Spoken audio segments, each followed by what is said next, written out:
When we first hooked everything up, for the first time of being able to move my hand, it was a big shock because, it's something that I hadn't moved in about 3.5 years at that point. And now it's just something that's so fluid. It's just kind of like it was before I had my injury, where I just think about what I want to do, and now I can do it.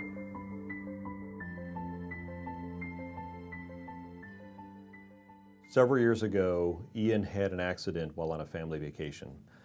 He was left quadriplegic from a spinal cord injury. The doctors told me that I had broken my neck, and I had a spinal cord injury at the C5 level, and that most likely I'd be able to move my shoulders around, but nothing else for the rest of my life.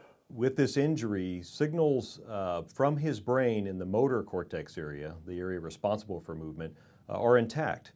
But the signals arrive at the injury in the spinal cord and they're completely blocked and can't get to his muscles, so he can't actually do movements.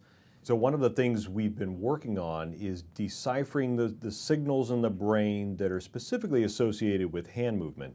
We placed a tiny implant into the motor area of the brain, and we have a connector secured to the skull, and this is kind of our window into Ian's neural activity. So now, once the system is connected, we show specific images of different types of hand movements. And we record the signals specifically from the brain that are associated with those movements, and we learn how to actually decipher those signals. So if I think about opening my hand over and over again, they can see what's kind of lighting up, and then they know that that's me thinking about opening my hand.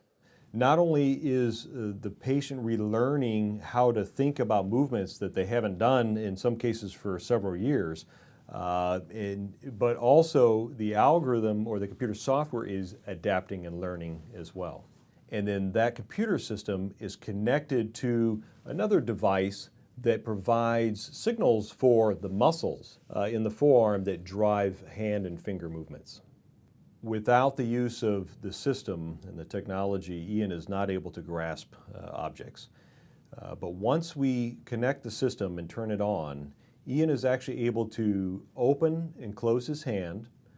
He is also able to pick up objects such as a bottle, and then he's able to switch to a fine pinch grasp just by thinking about it, and he can pick up smaller objects. This is the first time a completely paralyzed person has regained movement just by using their own thoughts.